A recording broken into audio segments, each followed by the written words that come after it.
Christina Bohannan, thanks for joining us for Beyond the Podium again. This is your second bid for Congress. I have to ask, what's different for you this time? What are you hoping that will go differently this time, other than, of course, a victory? Yeah, well, certainly hoping for the victory. That would be different. I established a good foundation last time. I think I really got out there. I talked to a lot of voters, and I think our message resonated, but obviously we didn't get to everybody. We didn't talk to enough people. So, one of the things that's different this time is it is a presidential year election. There is a lot more attention on this, and people are more focused. So naturally, turnout is higher, interest is higher, and so, we are able to talk to so many more voters this time around. We also just have a groundswell of excitement about the campaign. We have literally thousands of volunteers out there talking to voters, knocking on doors, making phone calls, talking to people about me and my campaign and the change that we're trying to bring here. And so it's really exciting, to see that momentum and that energy. And so we think that we're going to get across the finish line this time. Obviously, as with most elections, the top issue on most voters' minds is the economy. We've seen a lot of good news coming out of Washington, of strong economic growth, strong job growth, wage growth as well, inflation coming down. But it doesn't seem to be resonating with individuals as far as their day-to-day lives. Why do you think that that's not connecting this time? I think that we've been through a lot. I really think that people have been through a lot with COVID and just the aftermath. And so it's going to take a while for people to just start feeling better about things. And we do know that prices are still a little high. And I think that that's something that we have to work on. For me, I get this. I grew up in a family, in a mobile home in a town of 700. Neither of my parents graduated high school. My dad was a construction worker. My mom worked part-time in a daycare. And boy, they worked really hard to put food on the table, and it was still tough. We were Ford trucks, Busch beer, Johnny Cash, and a Good Friday night was Kentucky Fried Chicken and the Dukes of Hazzard on TV, And we weren't involved in politics much, but we realized that it mattered when my dad got sick. When my dad got sick, he had emphysema for about 10 years, and just as he got really sick, they canceled his health insurance. And when that happened, we lost everything. We weren't getting ahead anymore. We weren't even getting by. And so, I know what people are struggling with. I know the difficulties, the choosing between putting groceries in the cart and filling prescription drugs. That was our life for my family. And so I know that people are going through that now. So I get that people are still feeling the effects of those high prices. And so what we have to do is put somebody in Congress that's going to take action on that rather than just talking about it. The fact is, Representative Miller-Meeks has taken $250,000 from the big drug companies, more than every other Republican representative in Iowa combined. And then she voted against letting Medicare negotiate for lower drug prices. She took money from a group of insulin manufacturers on the exact same day that she voted against capping the price of insulin for our seniors. $150,000 from big oil, and voted against holding the big oil companies accountable for price gouging at the pump. So, we need someone who understands what people are going through and is actually willing to take action in Congress. I want to hold corporations accountable for price gouging. I think that we should have, more drugs that Medicare can negotiate for in those lower prices. And I think we ought to cap the price of insulin for everyone, not just for people on Medicare or for our seniors. So those are things that I will fight for in Congress. And I think with Miller-Meeks, she's been in there for 4 years. She talks a lot about lowering costs, hasn't gotten anything done. Well, and on that topic of getting anything done, obviously no one member of Congress can get anything done. In the last 8 years, we've seen every form of control in Washington. We've seen all Republican control, we've seen split, we've seen all Democratic control, and yet we never seem to see any movement on the big issues, whether it's a federal budget, whether it's immigration, whether it's even health care. How does that change? Because it doesn't seem like any one party is making a difference in that. Yeah, I agree with you. We have not gotten a lot of progress out of Congress. It has become so divided and so dysfunctional, that it's hard to get anything done. We need to elect people who are focused on getting things done for the district and for the people who they represent rather than political party.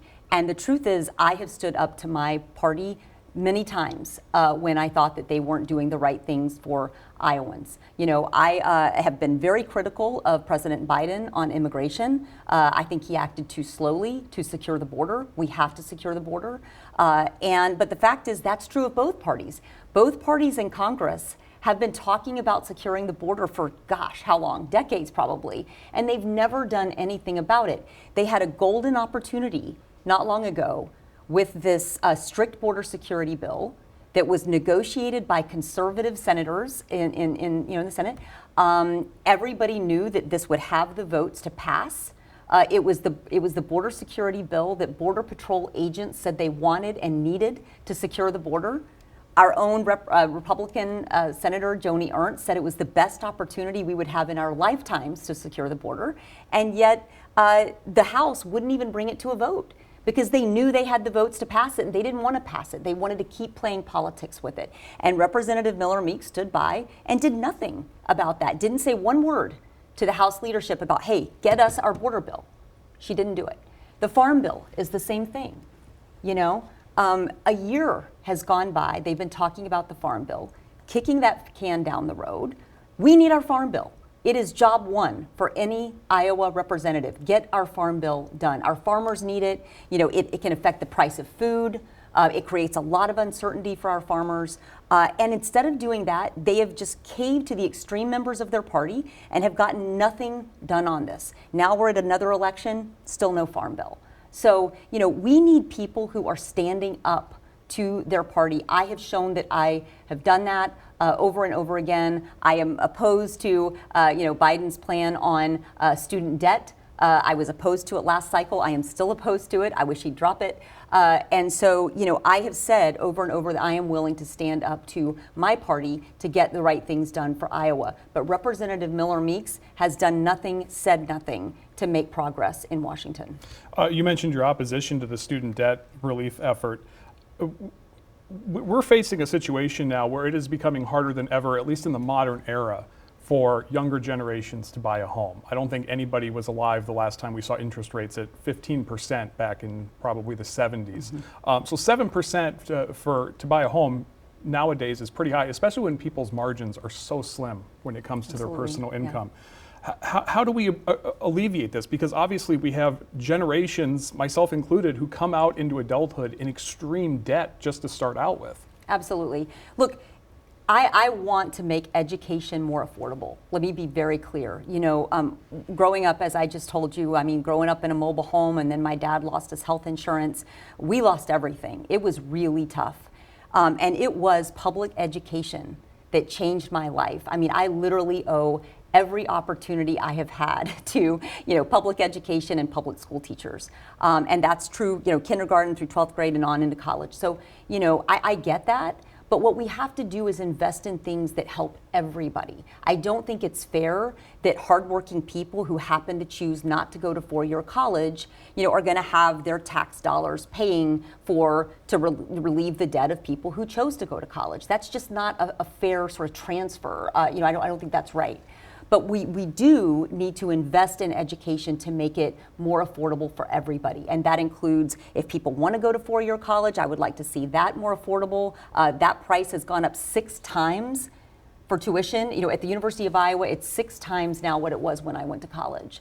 That's not just inflation. That's a lot. So we need to make four-year college more affordable. We need to make 2-year college, vocational and technical training, all of that more affordable for How everyone. much of that is the federal government's responsibility? Because part of the problem, as I understand it, is we've seen the share of funding going to state universities from state government dwindle dramatically from 40 years ago. So does the federal government then have to step in and then become the funder of this as well? Because obviously then you have that argument that this creates more federal government control and more spending on a large scale. Look, most of this is going to come down to the states, I think, right? I think that what I would like to see is 2 things. So first, I do think that the state needs to reinvest in public education. What we have seen in terms of, the Iowa Republicans now, including Mariannette Miller-Meeks, is a disinvestment in public education, taking more now than $1 billion of taxpayer money in Iowa and giving it to private schools that are largely unregulated and who teach only a small fraction of our kids, while disinvesting in our public schools that serve the overwhelming majority of our kids. I am telling you, I have been all throughout this district. I am talking to teachers, parents, principals, school board members, Republicans, Democrats, it doesn't matter. Everybody is devastated by this, and they are so worried about what is going to happen to our small town schools. Hundreds of them have already closed.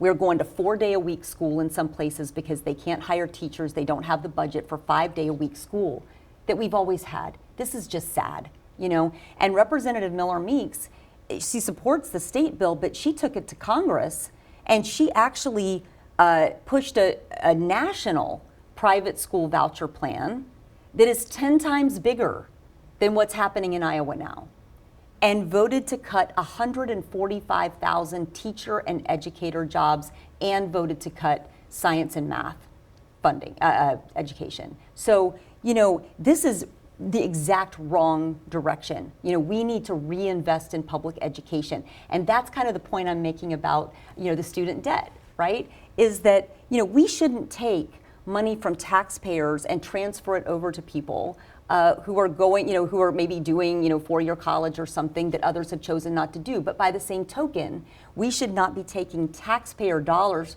from public schools and giving them to private schools here in Iowa. It's exactly the same thing. And so, I am willing to stand up and say I'm consistent on this, and I'm willing to stand up to my party. But Representative Miller-Meeks is not doing that. She has not stood up for our public schools and the vast majority of kids. Instead, she has supported taking taxpayer dollars and giving them to private schools who are now raising their tuition. One issue I feel we're just beginning to hear about, and I think we're going to hear a lot about in the future, is personal insurance, home insurance. We are seeing insurance companies moving out of Iowa. We're seeing them move out in other states. I've talked to churches even that are struggling to get insurance coverage. They're either raising premiums, pulling out of the state altogether, or no longer providing coverage for, say, hail damage because of the frequency and severity of weather disasters we're not only seeing here in Iowa, but across the country. Right. What is the federal government's role in dealing with this? Because it seems to be a situation that's only going to grow worse, and again, will be another factor in impacting home ownership. Yeah, no, you're right. And the home ownership issue is a very big deal. We have to make sure that young people can afford to buy a home, and we need to invest. And what I want to see is, again, across the board, investment, not just helping some people, but making home ownership affordable for everybody. But you're right, the weather issues and the insurance issues are huge. I've talked to a lot of real estate agents, who are saying that this is a problem. Realtors who are having trouble selling houses, saying that the cost of insurance is a problem for them. So this is going to continue to be a problem. We have to take action on climate. We just do. And I know, Representative Miller-Meeks, will sometimes say, oh, but the economy, we're not going to have an economy if we don't take action on climate. Just look at what's happening down in the Southeast now and the massive, just billions of dollars of damage that are happening there, or the damage that happened here during the derecho. We are going to spend half of our GDP cleaning up from disasters that we could have prevented in the first place, rather than moving ahead, rather than growing our economy.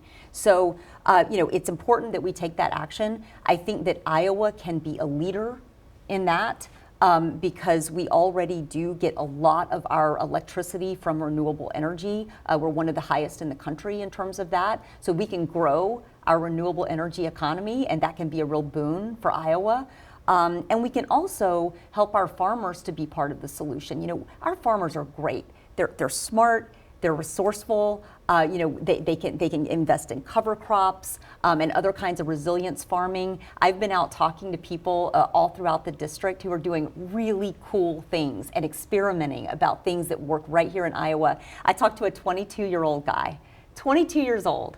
And he is out there, experimenting with different kinds of grass and showing me, how he's experimenting. They built their own equipment to actually use on this. It was incredible. The inventiveness, the ingenuity that our farmers show is remarkable. We just have to invest in them to do it. No unfunded mandates, right? They can't do this alone. We can't put this on them. We have to invest in them, but if we do, I think that Iowa could really be part of the solution to climate, and we could grow our economy at the same time. We are now more than 2 years removed since Roe v. Wade was overturned by the Supreme Court. It has just been in recent months that the law here in Iowa, the so-called fetal heartbeat bill, took effect, implementing new restrictions on abortion here. What role does the federal government play, and is that essentially legalizing abortion nationwide, or should states still have some say in this? Yeah. So what I support, what I've always supported, is just going back to Roe versus Wade. It's a balanced law. It was the law for 50 years, half a century women had these rights until the Supreme Court overruled it not long ago. And so what I support is putting Roe versus Wade back into federal law, where I think it belongs. I think this is a fundamental right to control your own body. Other countries like China tell people how many kids they should have. In a free country like the United States, we don't do that, And so I think this is a fundamental right, and I think that women all over the country should have rights about this. I don't think it should depend on what their zip code is or what state they live in. So I would like to see that. Now, what that means, though, is essentially we can just kind of go back to the law that Iowa had before all of this started. And I think that was a law that most people were comfortable with. And I think that we should return to that and let women regain the rights that they had here in Iowa. Even under Roe versus Wade, states had their own laws on this. So I would like to see us return to that. We see a lot of countries, most advanced countries around the world do have some pretty significant restrictions on abortion, particularly in Europe. Why is it so different here? Why do we need to have it more expanded here than, say, the rest of the advanced world? I mean, there's a lot of countries that have 10 to 15-week abortion bans, with exceptions, of course. Yeah, so look, Roe versus Wade is a balance, and it does allow states to have laws on this. Iowa had its own law under this, under Roe versus Wade. And so I think that was the status quo before all of this happened, and I think that we should go back to that. But what we see now is extreme the other way. This law that Iowa now has is a 6-week ban. It bans abortion before most women even know that they are pregnant. Representative Miller-Meeks supported that ban when she ran for the legislature. She touted it, advocated for it, championed it.